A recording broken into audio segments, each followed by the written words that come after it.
Hey, you guys, welcome to another episode of the Black News Briefing, Our News, Our Way. I'm your host for tonight, Camron Hurt, and we've got a long list of topics to get into. Everything from homelessness, a felony in Tennessee, and Tennessee ain't even done acting up either. Some Tennessee county just declared April Confederate Month, and it was a Black man at that. We're going to get into that and so much more. Plus, we have a very special guest here. We're going to talk gatekeeping, American exceptionalism. Just be ready to get all into it because we're going for it. All right.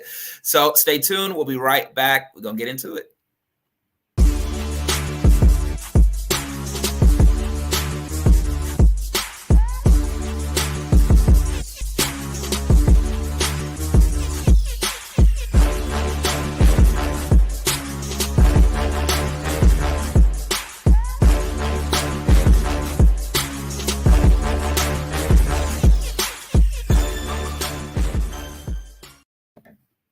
All right, you guys, I'm right back here. So let's get into our first news topic of the night. In Syracuse, New York, upstate New York, we have a Black boy of 8 years old detained and placed in a cop car by police for stealing a bag of chips. And it's alleged that he has stole the bag of chips because the stories from the people there is that little boy really actually didn't have much to do with it. But if you read the headline, so the Syracuse police say the footage of the incident with the sobbing 8-year-old tells us a different story. I want to look at this headline for a little bit, and I want to point out some implicit bias already just from this headline. Syracuse police say full footage of incident with the sobbing 8-year-old, with a sobbing 8-year-old. What 8-year-old wouldn't sob? Tell me, if you have an 8-year-old or if you've ever raised one, what 8-year-old wouldn't sob if cops were throwing them around with force, manhandling them? What 8-year-old wouldn't smile? Bring the graphic back up because I'm not done with that title. I want to point something else out to you guys. Tells a different story. Sobbing 8-year-old. Sobbing 8-year-old. I implore anybody to find any article on a national level that refers to Black kids, specifically Black kids under the age of 12. Now, we'll take it higher, of 14, 15, as a boy, a girl, a kid. They dehumanize not just Black kids, minority kids in the smallest ways and don't even realize it.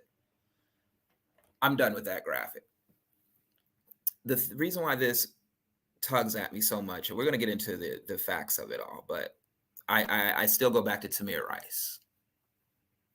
I go back to a 12-year-old Black boy who's playing in a park with a toy gun in the most gun-friendly country in the world and was shot by a white man in less than 5 seconds after he stepped on the scene. Now you have an 8-year-old boy who shoplifted allegedly. Now let's give for the sake of argument, he shoplifted allegedly a bag of chips allegedly. So when you look at that story article and it says the body camera footage displays a different story, I was like, okay, great. I want to see the story. I want to see what are we missing from this? Because if we are, please, because this hurts. It physically hurts. It physically hurts to know that if my son ever carried, or if I have any more kids that ever carry my skin tone and they are boys, they're in danger. So when I wanted to see what the other side of the story was, it's the fact that they're being tough on crime. It's the fact that he stole. I implore anybody to show me a relevant recent footage. And when I say recent, I'm going to give you 7-year span of a white boy,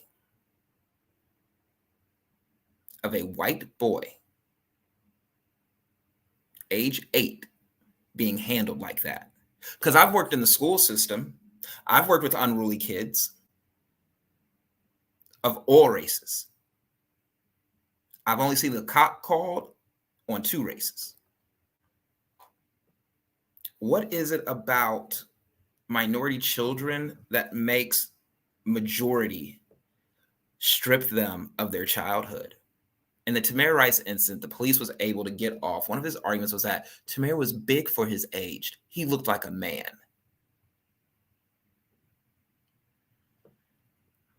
It's Ramadan, so I'm trying to keep my peace and not say anything too harsh. But if you're that big of a punk,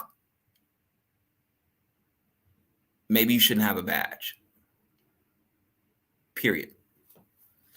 Moving on, we're going to get into another class issue. Puerto Rico has a special place in my heart.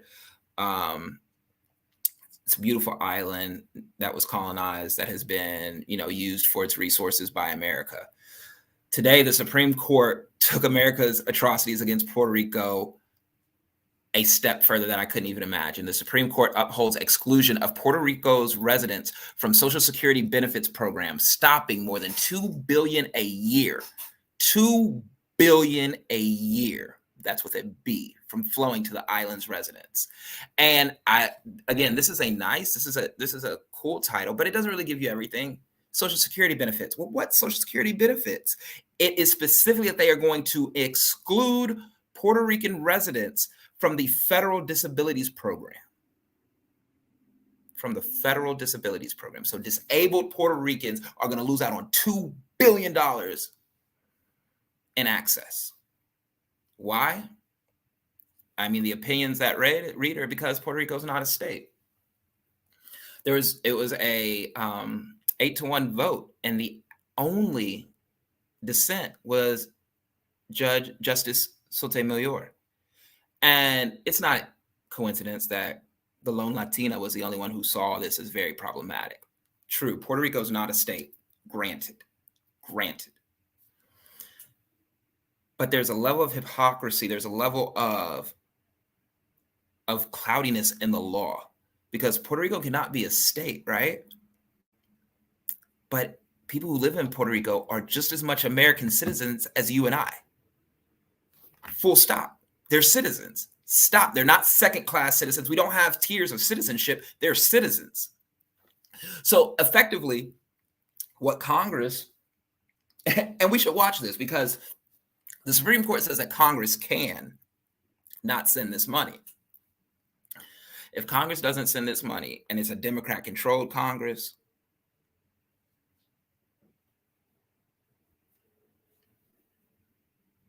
yeah, we coming slow. You can't do it. You can't, especially don't sit in our faces and deny Puerto Rican citizens, disabled Puerto Rican citizens, access to the tune of $2 billion when we see packages of federal aid going to Ukraine once a week. And it should go. But don't tell us it's not there. You're greedy, or you don't value those people. And it's long been said that the disabled population is the most vulnerable amongst us as a whole. But then we have to break that down into subcategories of ethnicity, of race, of even gender. But this is what we do to our most vulnerable population. We tell them, hey, we own your land, but you can't get our benefits. Can you imagine what that's like for the autistic mother? Can you imagine what that's like for the dad who has a blind son? I think that these are things that we have to challenge our politicians on. Something about treating American citizens as second-class citizens because of where they're born seems something all too familiar, and it's a history that I'm not willing to sit around for and watch repeat and not say anything. All right, you guys. So let's talk about the. I'm gonna cuss during Ramadan because I don't know what else to say. The clusterfuck that is the state of Florida, because Florida been Floridaing for about 45 days, and I can't call it, fam. I don't understand it. Let's go into just 45 days. What's happened? Disney self-government's in peril after Florida House vote. We have also Governor DeSantis threatening Twitter. for pushing the red pill option to stop Elon Musk from being able to buy out. We have the redistricting, in which Governor Ron DeSantis, again, decides to eliminate 2 Black districts, even though his own party presented him a plan that would not eliminate those districts. He needed them gone. We've got Florida banning over 50 math books for possible CRT references, amongst other things. We have Florida also with their passing of the Parents and Inclusion Act, or the Don't Say Gay. And we also have Florida talking about how much they hate cancel culture. I just listed a whole lot of canceling going on, didn't I? Hypocrites. Hypocrites. How do you call yourself a Republican? How do you call yourself a conservative? The founding principle of conservatism is less government. So now government is coming in and disrupting over a 50-year policy that they have had. Not because anything's wrong with it. No, because Disney became woke. It would probably help if the masses would stop trying to adapt AAVE into their regular English when they don't understand the premise of it. Because sticking up for what's right isn't woke. It's called having a heart. It's called having principles. It's called having home training. All right? And when we look at what they're doing at Disney just in retaliation, you're possibly going to end up putting at least a $2,000 tax burden per resident in Metro Orlando. Not to mention what could possibly happen to the masses of Floridians. Disney is the largest employer in the state of Florida. And you want to go after them because you can't have your way. Can't call it, y'all. I can't call it. Threatening Twitter because of Elon Musk. That's not even your business. That is literally private business. You sticking your whole government nose in it. What type of conservative are you? You're not one. We have redistricting. Listen, we've got to be vigilant. We've got to vote this time more than ever. The gerrymandering that has gone on in this country statewide is disgusting. Nobody's playing fair. We have got to make sure that we are voting, because with the redistricting, the only way we can combat is to turn out in numbers. We've got to turn out in a coalition. All right, it can't just be one side carrying it. It can't just be Black women this time.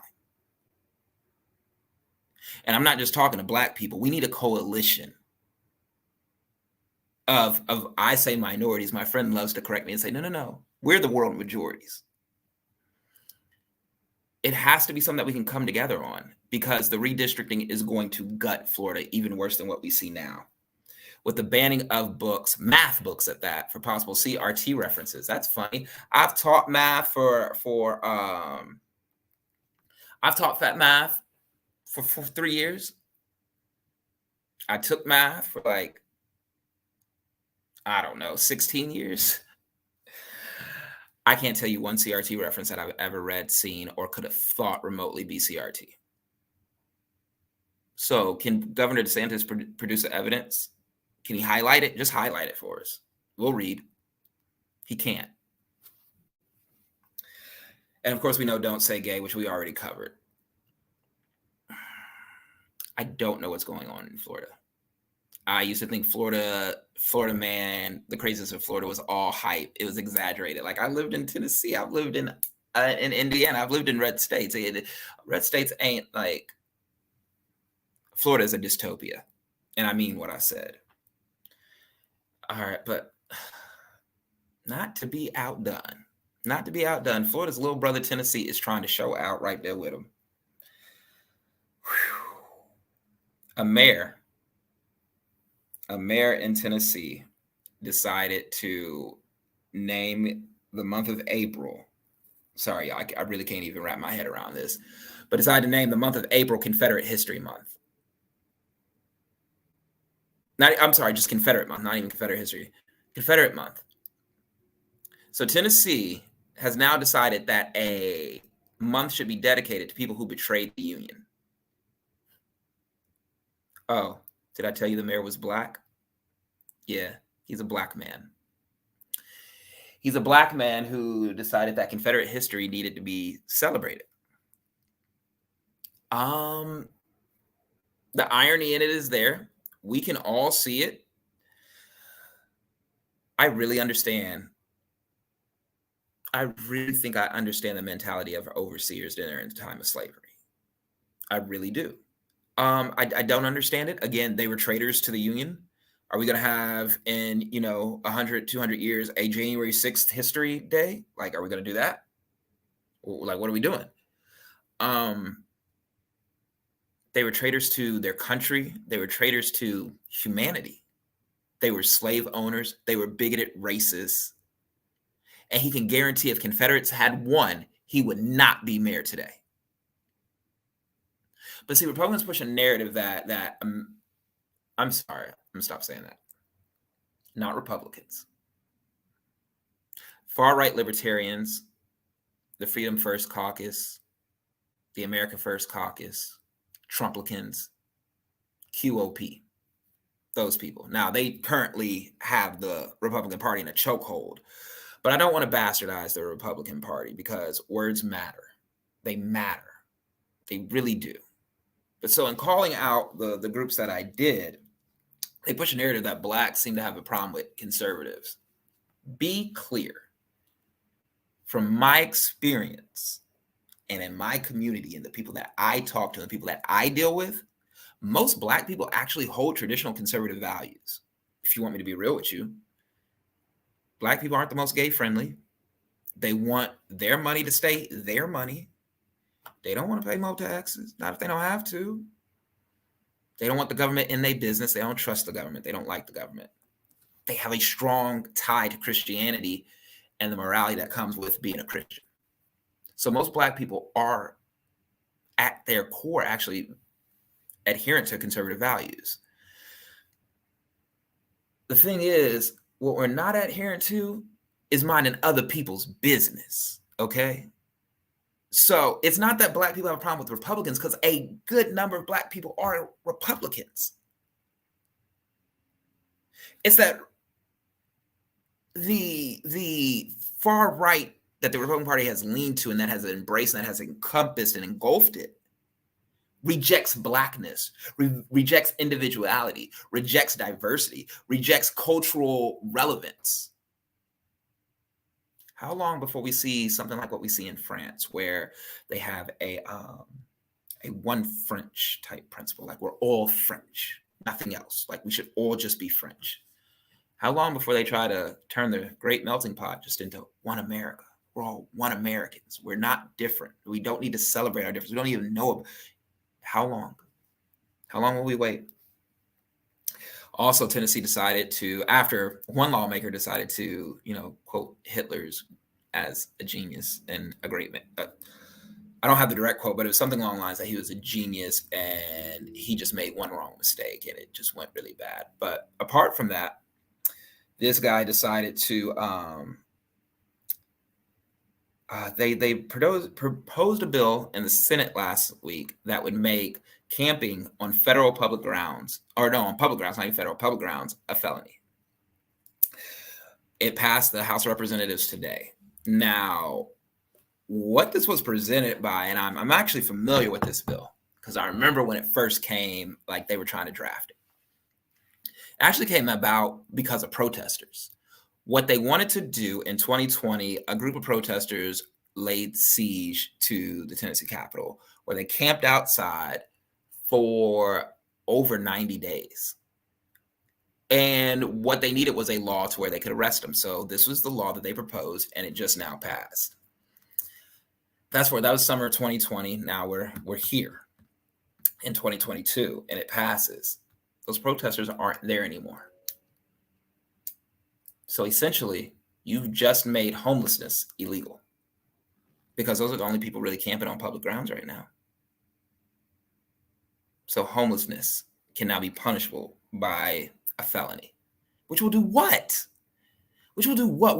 We say we are a law and order country, but we really just find ways to manufacture criminals and make people criminals for no reason at all.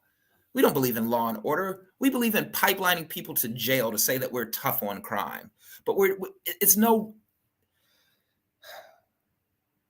The part of the story that I'm grappling with is that this bill was proposed by 3 Senate representatives. The Senate representatives are from Cookeville, Tennessee, Sparta, Tennessee, and Williams, Tennessee. All 3, as you guys know, are predominantly one ethnicity. All 3 are also extremely rural. So who camping on your public grounds? Y'all are rural. There's so much land to go to, and your state houses are like yay big.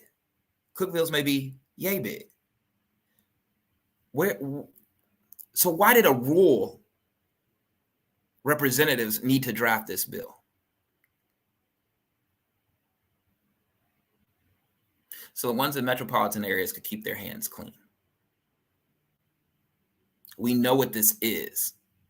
It's an attack on protesters. It's literally an attack on the First Amendment. How Republican is that? Lastly, alhamdulillah, it is Ramadan. Ramadan Mubarak to all my brothers and sisters out there. And with the rising and falling of the sun during Ramadan also means the rising and falling of bombs on Palestine. What's been happening in Palestine has been it's been on point. It's been par for the course for what we've seen over the years. Israel this week has started launching missiles into the Gaza Strip and bombing at first a Hamas weaponry depot and now kind of just shooting them indiscriminately, not always at military targets. They say this is in reaction to a stream of killings that was happening. Israeli citizens were being targeted by random gun violence. The gun violence isn't random. The people who shot them are random. It wasn't as systematic. It isn't like Palestine's pushing these people in. No, it's disturbed, irate Palestinians coming to collect. And that's not right. That does not give you a right to kill indiscriminately civilians, women, children, men, not doing anything to you. Your issues with the government. Your issues with the government.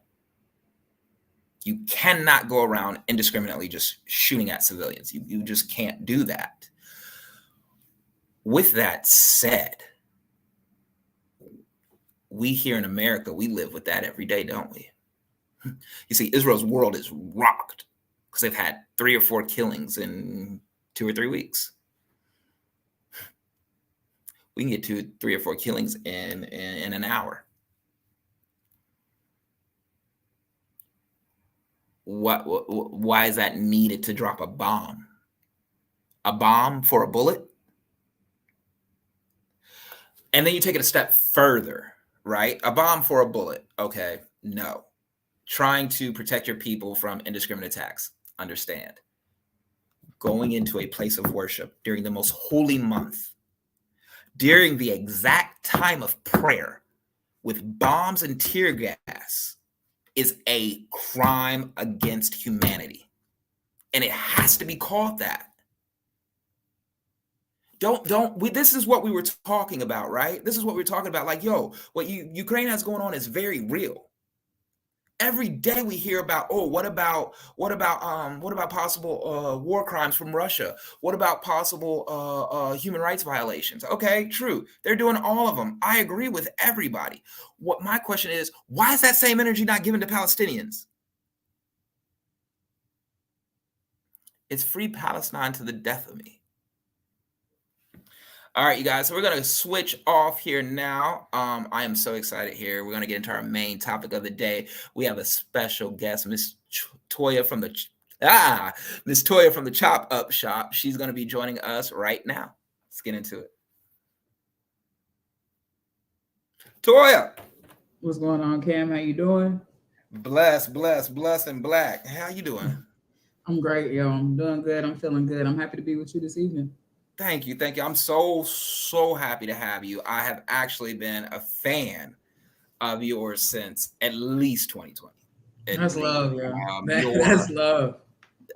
Listen, you guys have got to check out the Chop Up Shop. Would you mind just telling us, right, like, what is the Chop Up Shop? It's one of my favorite podcasts, but tell the people what it is. Well, the Chop Up is a podcast that was started by myself. You can actually see the three of us up there. It's the Conscious Lee, who has his own persona on Instagram and TikTok. So some of y'all, if y'all are TikTokers, may have heard of him.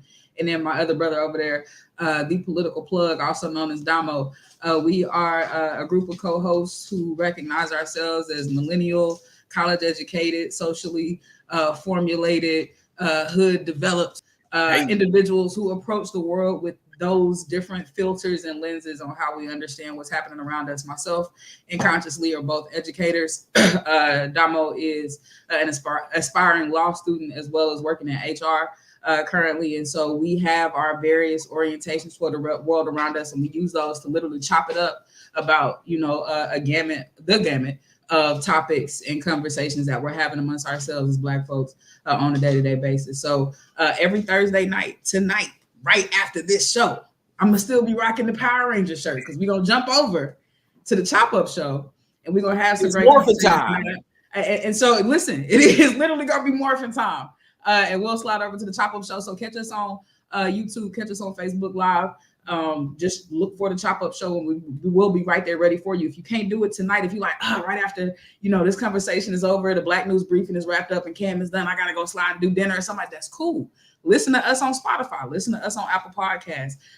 Just Google us. We're gonna pop up. You can check in on my Instagram page. I'll be advertising them for the next 3 days in my stories. If you need the links to their Spotify and everything, the next 3 days, come find me. I got you. Everybody needs to know what's going on the Chop Up. Come hang out with the Chop Up show. We have a good time. Hey, y'all definitely do. Y'all definitely do. So we are talking today about gatekeeping in the Black community, which leads into later just like American exceptionalism. And I want to start this conversation with when me and you got on the phone, we started talking and we were just like going, and we were like, we got to stop talking to each other because this is good. Exactly. And I posted something though like a week ago because I've been struggling with this a lot. I have a white passing Puerto Rican son, and I am eclectic in cultures and I understand biodiversity.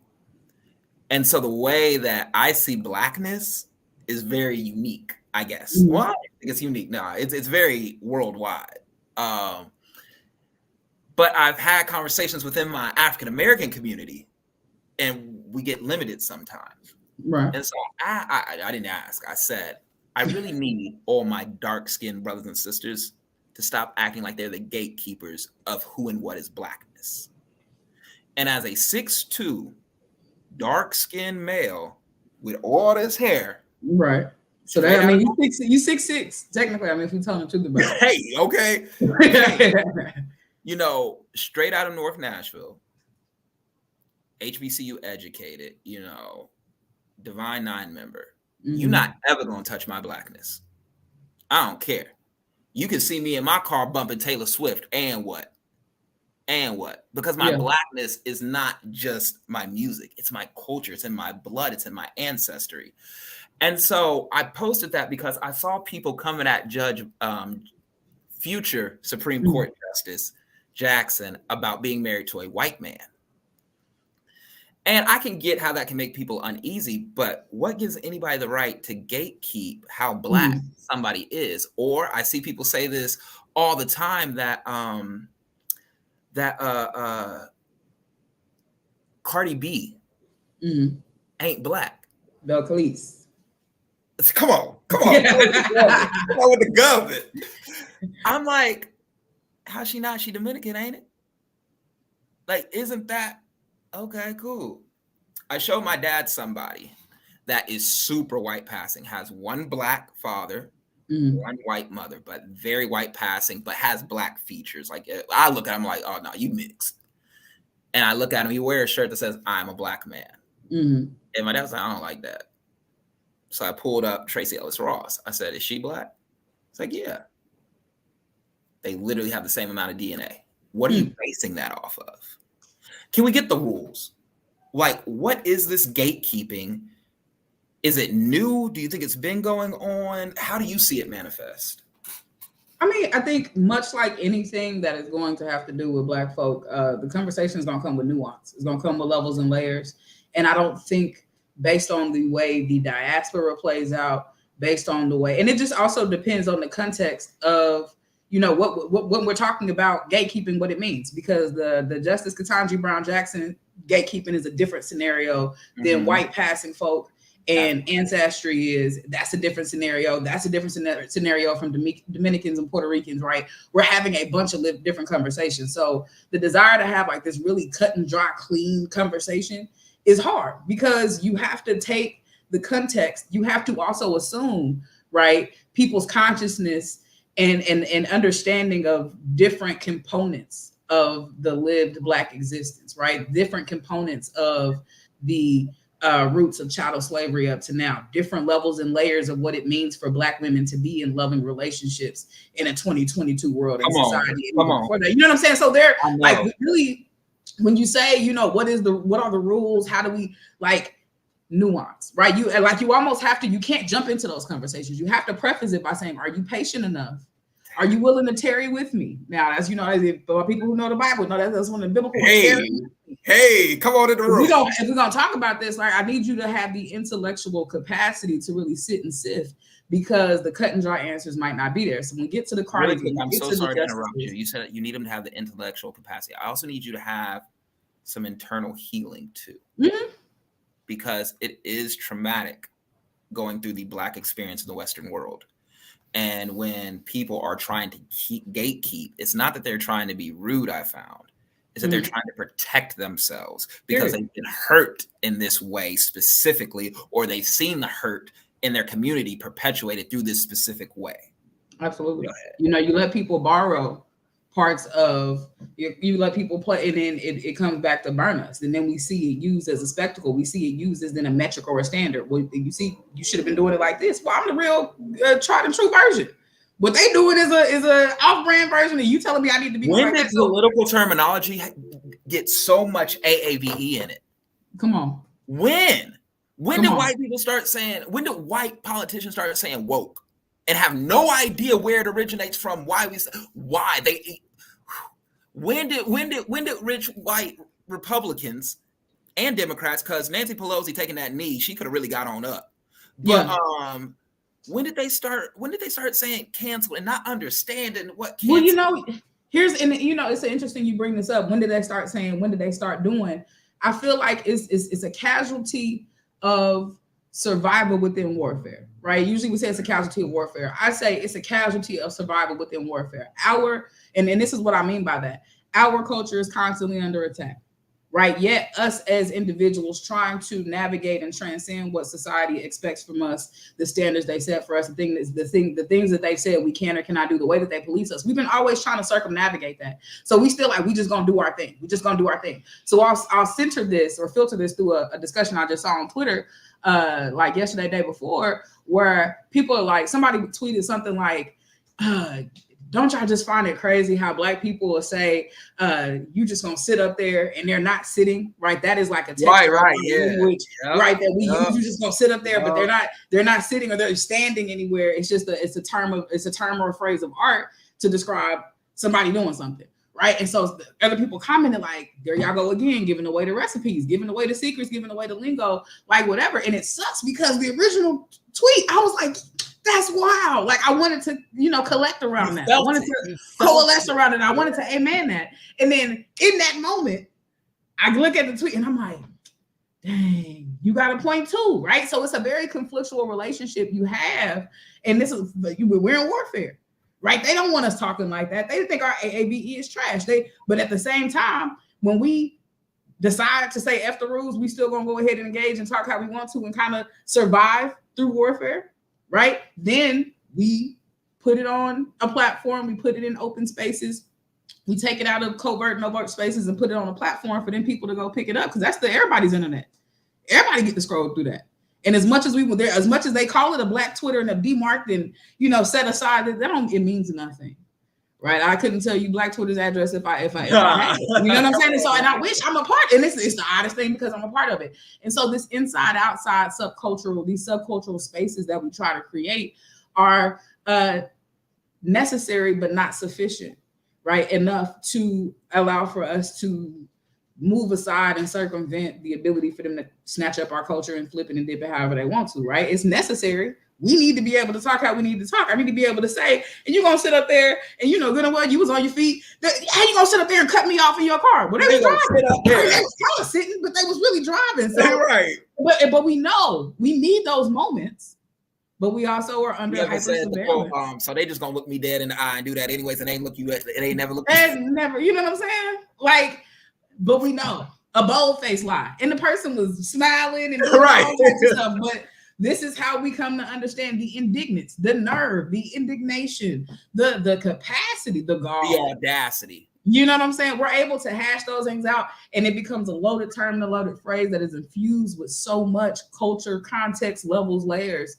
And little bit by little bit, we peel away those layers, and they get the core of it, and then they get to run with it. And now we have politicians, and we have people saying woke, and it's the whatever for me, and all types of just other random things that they sneak into their lexicon and use against us. Oh, the for me can go to hell. Right.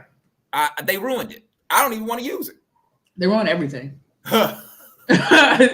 They ruin everything. I don't want to say woke anymore. I don't want to say canceled anymore. Like, you're not using it right. Stop using canceled when you mean protest. They're not the same. One is protected under the First Amendment or the Second Amendment, or no, that's the First Amendment of the Constitution. Mm-hmm. So y'all love the Constitution, right?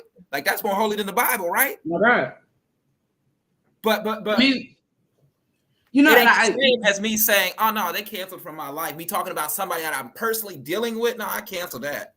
But these are constant, whatever they decide to criminalize and decide to police. And you know, I hate to use the language social justice warrior, because I'm not a social justice warrior. I'm a Black queer woman in America that is constantly advocating for the needs of myself and individuals who I identify with and who identify with me. And so, you know, those labels get kind of a little slippery, slopish. But outside of that, they're constantly plucking. They push it away. They disregard it. They flippantly laugh it off and pretend it doesn't matter until they want to use it for their own, you know, utility. So think the concept of gaslighting, right? Terms and phrases that are used often are commonly used by. Don't know what it is. With a BS title saying that an 8-year-old, there's more to the story, and there's really not more to the story. Call that gaslighting. Long story short, is playing in my face. You know what I'm saying? And sitting up here playing in my face like I'm Boo Boo the Fool, and I'm not. I'm sitting up here articulating you. I'm telling you how something is. I'm giving you the contextual inherency, the reality. I'm telling you what the status quo is, and you're like, it couldn't be. But no, here's what it is actually. Well, no, really, what's more important? All of those things are, but you know, these politicians. There's just a lot of these discussions floating around and flying around, and these buzzwords end up being manipulated for. I tell people all the time I speak several languages, and I'm like, you know, you actually have no idea what my real voice sounds like, because I'm always putting on. But when I'm relaxed, when I'm with my people, not specifically skin folk, but my kinfolk, because all skin folk ain't your kinfolk. Exactly. But when I'm with my kinfolk, they know how I sound. They know how Camron talk. They know, like, this is where, you know, this accent is going to come out. This is where this accent is going to come out. This is where that North Nashville just fire come out. Mm-hmm. And when I exist in a world I exist in the legal world as a profession. And when I talk to people, you know, I'm very articulate, of course, well-spoken. Fine. I can talk in your language. That's fine. I know how to exist in languages. But it's the gaslighting, because the more and more you gaslight me, the harder it becomes for me to keep my accent, to keep my code switch on. Because in a minute, I'm finna go straight Goku up, and you're going to get whatever I'm feeling the way that I feel it, and I don't care. And if you hit it, you can't respect it when it's coming at you in AAV, because I don't say slang, because it's not slang. It's a dialect. You guys can understand dialects when it comes to Spanish. You guys can understand dialects when it comes to Arabic. You can understand dialects when it comes to Chinese. You can understand dialects when it comes to English. You know, like, if somebody walks up to you and says, you know, I'm crossed at you, normal Americans are not going to really like be like, huh? Right. But if you're in England, they know like that means you're upset, like you're mad at me, or go get my jumper out the closet. The heck is a jumper? They talking about a sweater. Oh, the robots acting up today. South Africa English, they talking about a stoplight. So you understand dialects, but you don't even need to legitimize, but you won't stop trying to take, rape, and negate. I'm gonna say that again. Take, rape, and negate African American vernacular English. I mean, it's the fetish for me. And we said we hate it when they use it, but I love it when we use it. And so, a lot of anti-Black scholars, I think in particular, Orlando Patterson talks specifically about the negrophilia and phobia. And I could be mistaken, my anti-Blackness authors and my Afro-pessimism authors, but talk specifically about the philia and the phobia that is associated with Blackness, right? It's the same side, or two sides of the same coin of anti-Blackness, but it's this really philic relationship with everything that we do, with the things that we produce, with how we live our lives, or how we build and create and maintain and sustain, right? Let's maintain and sustain. Like, how do they keep the resilience? How do they survive? Keep trying to kill them. So that the goal is to overstudy, to overappreciate, to overstand the things that we do, largely for the purpose and the utility of understanding it in order to reject it or deny it. But then you also have the more obvious, more painful, more gratuitous components of phobia, right? The nigrophobia that then allows them to outwardly find a distaste and disdain for our reality and existence. It's all the same thing, right? And so this is why, the notions, gatekeeping is a weird thing. And like I said, levels and layers. It's a common phrase for my life. Is things come in levels and layers. Got to navigate that with levels and layers. And so, I think gatekeeping to an extent is necessary, right? I think Black people have to gatekeep. I think we have to be individuals but how we do that internally, right? And much like every other conversation we have to have, but it looks like inside of the house is the one where it takes some nuance, some levels, some layers. Also, let's stop doing these conversations to the point that we do them sometimes on social media. Exactly. We can call community meetings still, y'all. There's nothing wrong with getting at a local high school and saying, yo, we're gonna talk about this tonight. There is nothing wrong. I think that's too old school though. This generation, ain't nothing wrong with it. So what do we do instead of putting it out on the masses for them to see our arguments, our conversations, our inner thoughts? Like, we really get into some deep stuff here. And I'm somebody like you. I think gatekeeping is necessary. I don't think you can gatekeep everything, but I think gatekeeping is necessary. But how do we get it to where we can talk about it and we are in a safer space? Because you're right, it is old school, but is technology really going to help us? I mean, it's not. But I don't think. Look at me, I'm all into the conversation now. We are children of the times. I think we just had a very public we need a family meeting issue with Will Smith and with Chris Rock, and we were not afforded that. It does not exist. Those spaces are no longer sacred. And those are and this is something else important to understand, what we call undercommon spaces, right? When we get back into some of our Afro-pessimism and Blackness lit, talk specifically about these undercommon spaces that we should and do go to, right? Some examples of undercommons are barbershops or beauty salons, our churches, right? Our mosques, our, these community spaces that are that are in the cleavages of the real world. But just like I named and shouted out, when we go into those undercommon spaces, we automatically fragment away from each other. And so it makes it harder for us to really balance and temper some of the issues that men have, in relationship to Black women, or that Black women have in relationship to Black men. Or, when we talk about ballroom spaces or houses or where queer people go to, build their community or whatever, we're not able to allow for Black women and Black men who are cisgendered and straight to go then and understand the queer or trans perspective on a lot of these issues. And then, so we have these undercommon spaces. Where do we go? How do we go? But we go in them and we run and hide in them. We then ideologize in those spaces. We get proud of ourselves in those spaces. We don't learn, unlearn, and relearn in those spaces. And so when we come back to build together and we come back angry about the same thing on social media, it's 1,000 different fractures and cuts in how we get into the solution of it, because we've gone into those spaces and come back without having a true communal collective space for Black people to really hash out and figure out what doth we do, next. What doth we do in the face of this? So it's hard. You know what I'm saying? When I look at Black folk, And whatever the topic of the hour and the news of the hour is, I'm already knowing there's 50,000 different perspectives on it. One perspective on the $3 bag of Doritos and the child locked up with that little should never touch nothing. He should have been in school. Should have known what was going to happen to you when you did it. You was black when you walked in the store. You know what I'm saying? And so we have that type of black conservatism, right, that you were talking about, that black people very muchly identify and align with. You need to act right. You knew you was when you was walking around, so do better. You know better, you do better. You got the, you know what I'm saying? And the other side of it that is outcry, it's a lot. You know, what do we do with the police? Well, we do need some police in the community. When y'all call them something, you're gonna be mad if they don't come, and then other people. And that's why I hate when people get on Fox News. Let me just go ahead and say what I mean and not dance around and be like, the blacks say. First of all, we're not the blacks. Okay, thanks. Please, I want to know more information about which one you spoke to. Like, we all feel like, you know, or I love the BLM thing, right? Yeah. Because all of us fall under BLM, don't you know? Lazy.